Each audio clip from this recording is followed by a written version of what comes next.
E hoje, para a nossa doutrinária, a nossa trabalhadora da nossa casa, a nossa querida irmã, Zenaide.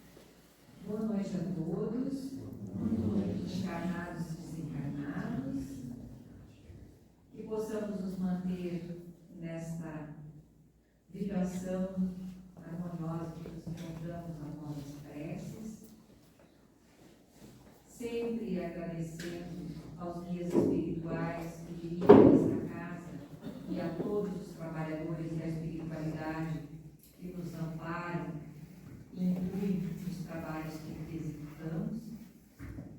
Agradecer imensamente a Jesus, nosso Mestre, e acima de tudo e de todos, Deus, nosso Pai. Que o Senhor abençoe a todos nós, os seus filhos, ainda muito pequenos que somos, ainda temos muito que aprender e crescer. Que Deus nos abençoe.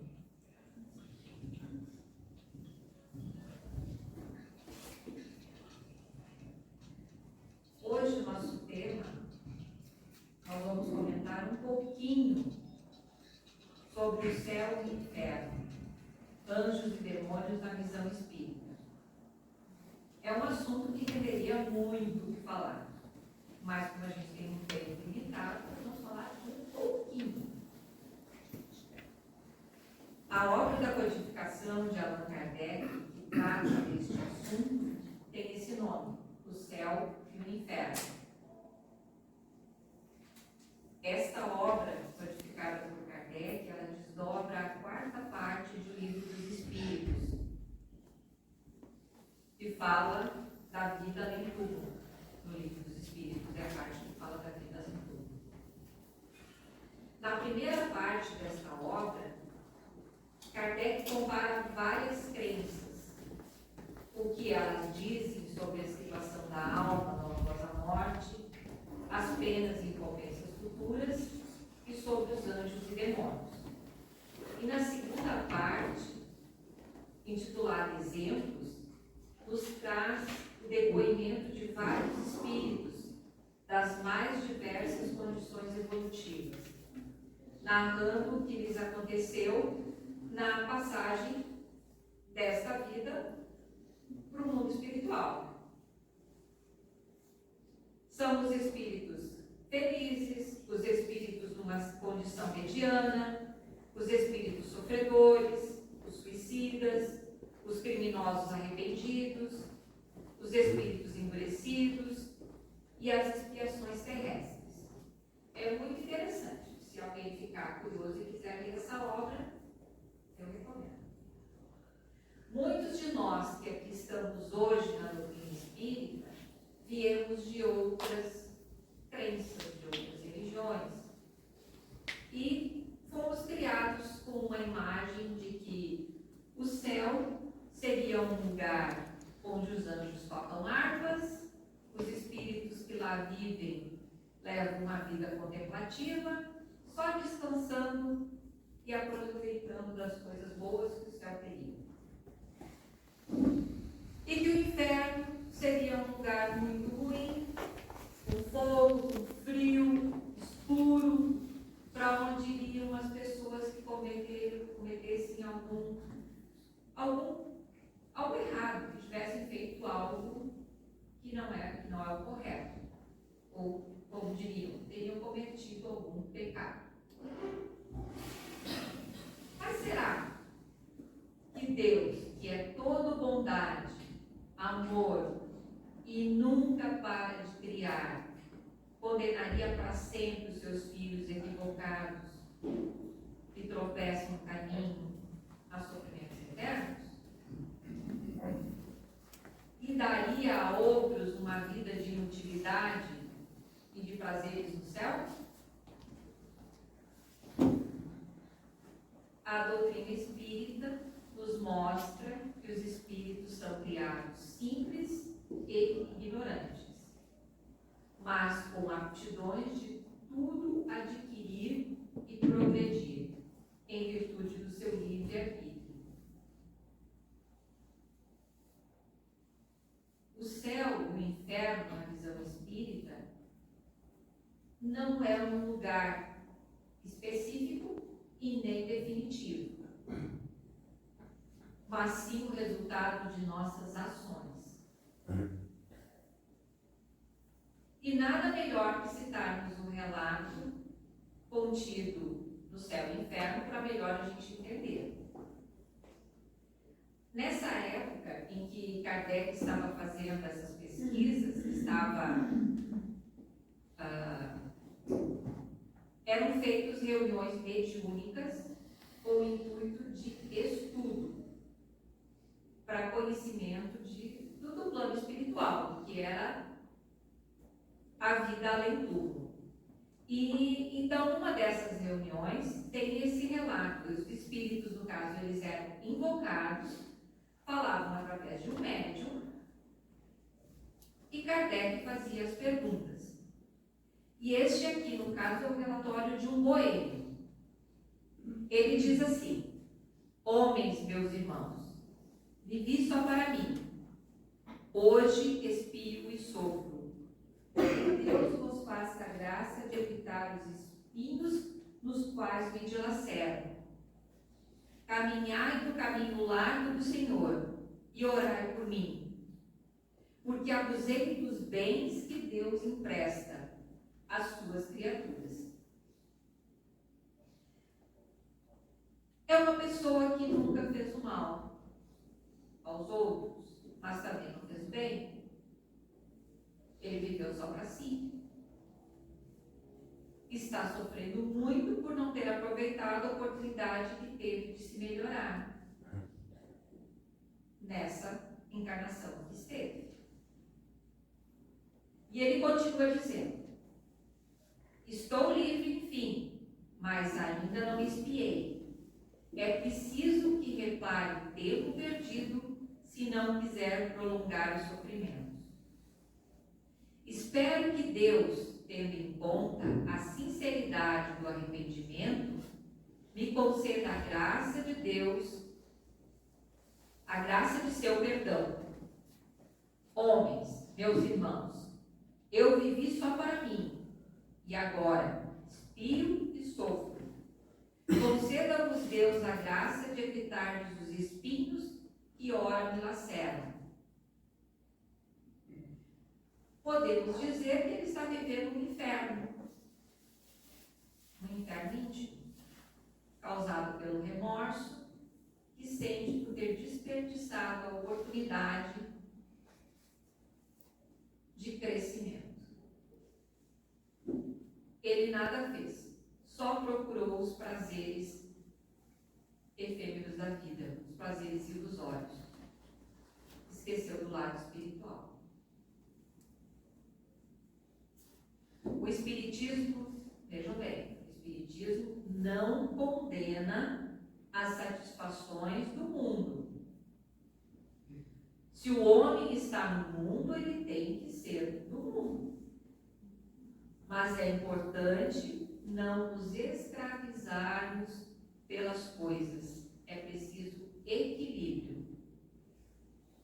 O perigo não está no uso dos bens que a vida como encarnado nos oferece, mas no abuso. Eu posso ter o carro do ano, o mais moderno, se eu tiver condições financeiras para isso, mas para me usar, para me locomover com mais segurança, com mais conforto, para mim, para minha família. Não para ostentar para o meu vizinho, meu familiar, eu posso, vocês não. E se o vizinho vier correndo, apavorado, às pressas, que tem alguém passando muito mal e que precisa ser levado com urgência ao pronto-socorro, pedindo a ajuda dele, me pedindo essa ajuda, eu não venho dar uma desculpa furada, porque eu não quero levar, porque vai que suja o meu carro. Não tem nada a ver com essa criatura, nem conheço. Nossos débitos não estão só no mal que praticamos, mas também no bem que deixamos de praticar. Allan Kardec nos resume o código da vida futura nos dizendo: em que pese a diversidade de gêneros e graus de sofrimento dos espíritos imperfeitos, o Código Penal da Vida Futura pode resumir-se nestes 3 princípios. Primeiro, o sofrimento é inerente à imperfeição. Segundo, toda imperfeição, assim como toda falta dela promanada, traz consigo o próprio castigo, nas consequências naturais e inevitáveis. Assim, a moléstia pune os excessos da ociosidade, Assim a moléstia pune os excessos, e da ociosidade nasce o tédio, sem que haja necessidade de uma condenação especial para cada falta ou indivíduo. E terceiro, podendo o homem libertar-se das imperfeições por efeito da vontade, pode igualmente anular os males consecutivos e assegurar a futura felicidade, a cada um segundo as suas obras, no céu como na terra. Tal é a lei da justiça divina. Nós é que vamos criar, de acordo com os nossos sentimentos, nossas atitudes, o nosso céu ou o nosso inferno. E podemos estar vivendo um deles, aqui encarnado ou desencarnado. Não existe um lugar específico no universo onde ele se localize. Mas nós podemos criar em qualquer lugar aonde estivermos.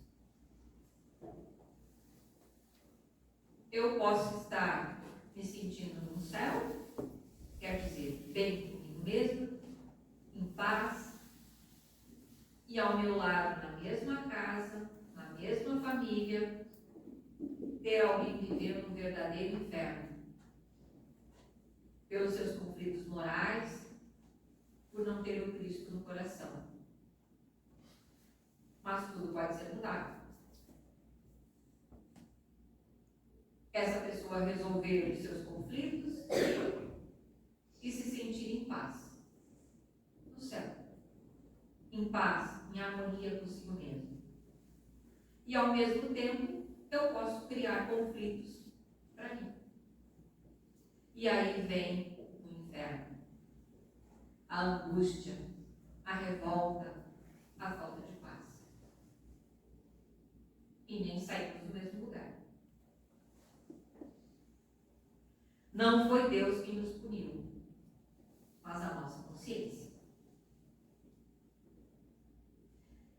Kardec nos explica que o inferno está em toda parte onde houver almas sofredoras, da mesma forma que o céu está onde houver almas felizes. O céu e o inferno estão dentro de nós e começam em nós mesmos, na nossa própria consciência. Temos um outro caso contado no céu e inferno, que é o caso do espírito Lemaire. Esse espírito foi condenado à morte em Aizen em 31 de dezembro de 1857. Perguntaram a ele como se sentia. Disse que com remorso, uma grande dor moral, um sofrimento intolerável, uma espécie de remorso urgente. O que mais lhe atormentava era o olhar de suas vítimas, olhar este que era de piedade. Diz ele lamentar os seus crimes, se pudesse voltar atrás, não os cometeria. Diz que espera resgatar os seus erros em novas provas, mas sofre porque parece existir uma eternidade até que elas cheguem. Quando perguntado onde ele se encontrava, ele disse: no meu sofrimento. Perguntaram em que lugar ele se encontrava. E ele disse: junto do médium. Está nos mostrando que não existe um lugar específico para o céu ou para o inferno. No caso do Lemay, ele está vivendo esse inferno onde quer que ele vá. Porque está dentro dele. Essa situação não é só para o desencarnado. Nós que estamos encarnados, podemos estar passando por uma situação de conflito pessoal, com raiva, com ódio, com sentimento de vingança, ou com mágoa de alguém que nos tenha ferido de alguma forma. Então nós resolvemos fazer uma viagem, ir para um lugar maravilhoso, para aquela praia deslumbrante, ou para aquele lugar maravilhoso na serra, com a intenção de nos distrairmos, de esquecer o que aconteceu, em busca da felicidade. Só que quando lá chegamos, não conseguimos ver nada de bonito, nada de bom naquele lugar. Porque nós levamos na bagagem todo o sentimento que nos perturbava. Não adianta trocar de cenário. Nós temos é que trocar de sentimentos. Em lugar do ódio, da raiva, da mágoa, procurar trabalhar em nós o perdão. Inclusive a nós mesmos. Só assim nós vamos conseguir ver as belezas que estão na nossa volta.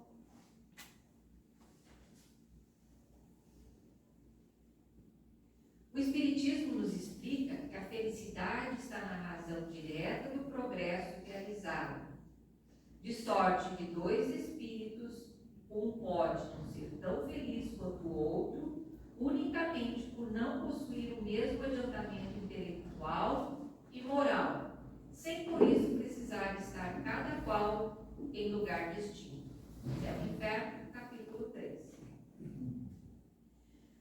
No livro Paulo e Estevão, tem uma passagem, quem já leu esse livro provavelmente vai lembrar. E quem não leu, eu recomendo. Em que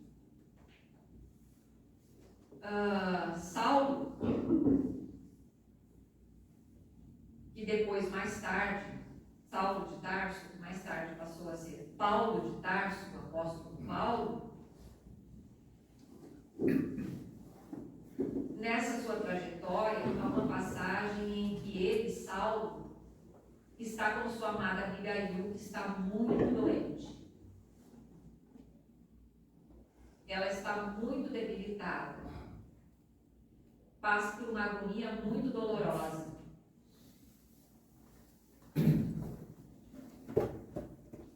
Para ele, um sofrimento injustificável que o céu havia enviado a um anjo. E Saulo, um homem rude, chorou pela primeira vez. Abigail, com dificuldades, fez um gesto de carinho. Sabia que para aquele homem as lágrimas significavam, mostravam o seu conflito íntimo.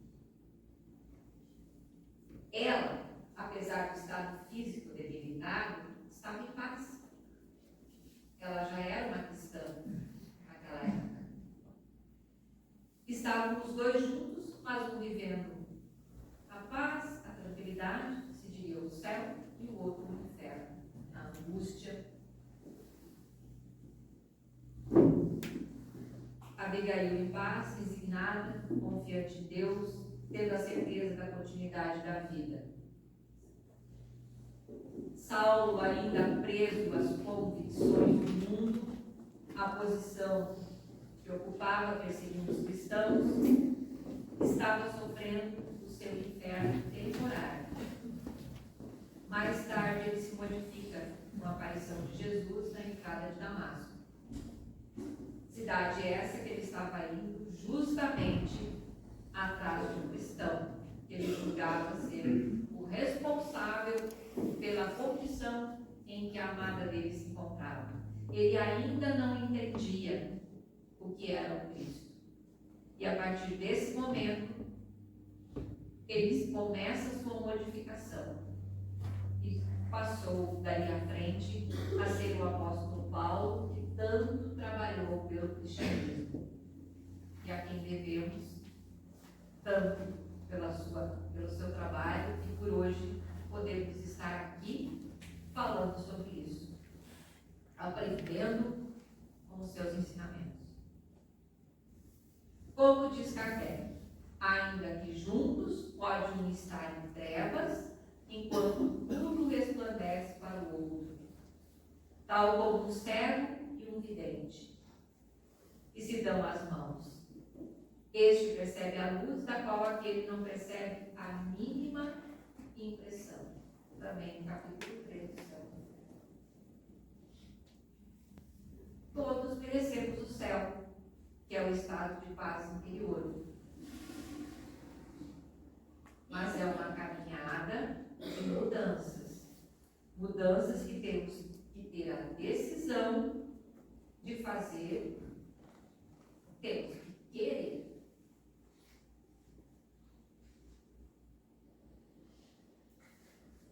Kardec também nos fala no Céu e Inferno que o progresso nos espíritos é o fruto do próprio trabalho. Mas como são livres, trabalham no seu adiantamento com maior ou menor atividade, com mais ou menos negligência, segundo sua vontade, acelerando ou retardando o progresso e, por conseguinte, a própria felicidade. O céu, como já sabemos, não se trata de um lugar físico, centralizado em algum ponto do universo, mas estados de alma que construímos com as nossas ações e modelamos com os nossos pensamentos e sentimentos. E o que nos diz essa obra sobre os anjos e os demônios? Também no capítulo 3, no item 13, nos diz que os anjos são, pois, as almas dos homens que chegaram ao grau de perfeição que a criatura comporta, gozando da plenitude da felicidade prometida. Mas não é por isso que vão ficar na ociosidade.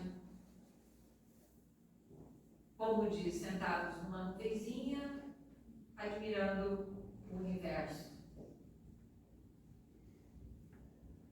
Ainda nesse capítulo nos diz como Deus jamais esteve inativo, conta com esses espíritos experimentados e esclarecidos para a transmissão de suas ordens e para a direção de todas as partes do universo, desde o governo dos mundos até os mais ínfimos detalhes. Não teve, pois, necessidade de criar seres privilegiados, isentos de obrigações. Todos, antigos ou novos, conquistaram seus graus na luta e pelos próprios méritos. Todos, enfim, são filhos de suas obras. Assim cumpre-se igualmente a soberana justiça de Deus. Por incrível que pareça, todos nós um dia vamos chegar lá.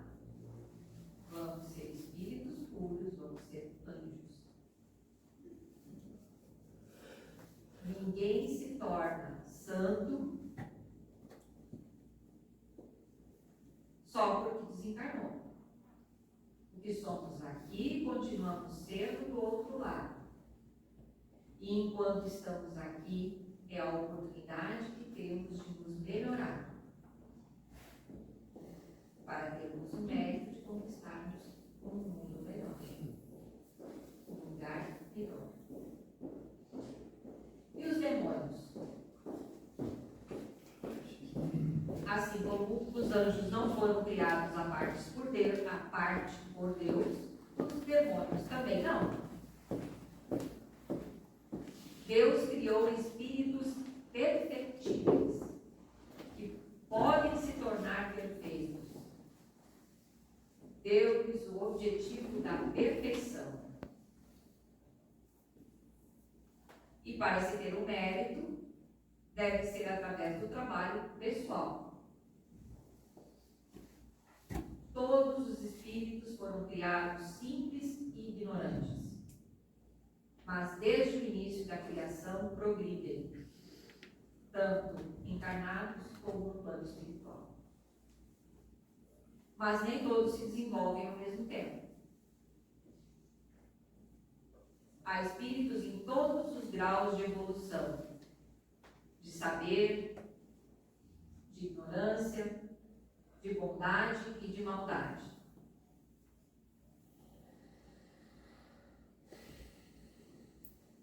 Tem aqueles que permanecem mais tempo teimando no caminho do mal, mas chega o tempo em que se cansam da existência penosa que levam. Comparam a sua situação com a dos bons espíritos e compreendem que devem se melhorar. Mas fazem por vontade própria. Jamais são forçados. Ninguém escapa da lei do progresso. Até o mais cruel dos criminosos um dia vai se tornar um anjo. Deus dá a todos as oportunidades, mas não obriga. Somos livres para aproveitar ou não. Se fôssemos obrigados, não teríamos mérito nenhum. E para encerrarmos,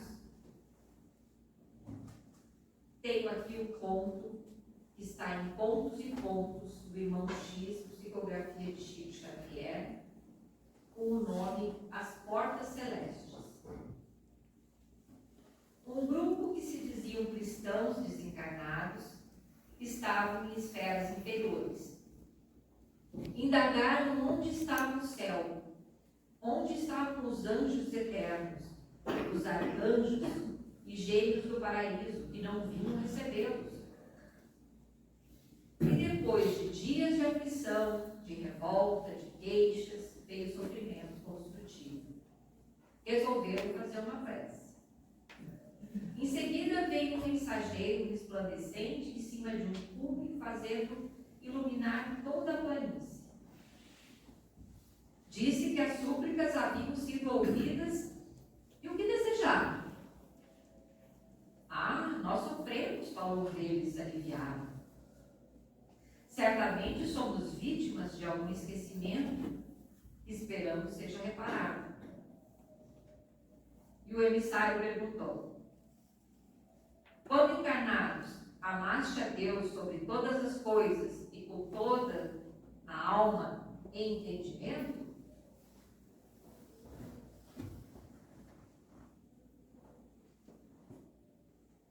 E todos responderam: não. Consideraste os interesses do próximo como se vos pertencessem? Não. Negastes a personalidade egoística? Suportastes a vossa cruz e seguiste o Mestre? Não. Colocaste a vontade divina acima dos vossos desejos? Qual foi a resposta? Não. Fizeste brilhar em vós na terra a luz que o céu vos conferiu? Não. Auxiliastes os vossos inimigos, orastes pelos que vos perseguiram, ministrastes o bem o bem aos que vos caluniaram e dilaceraram? Não.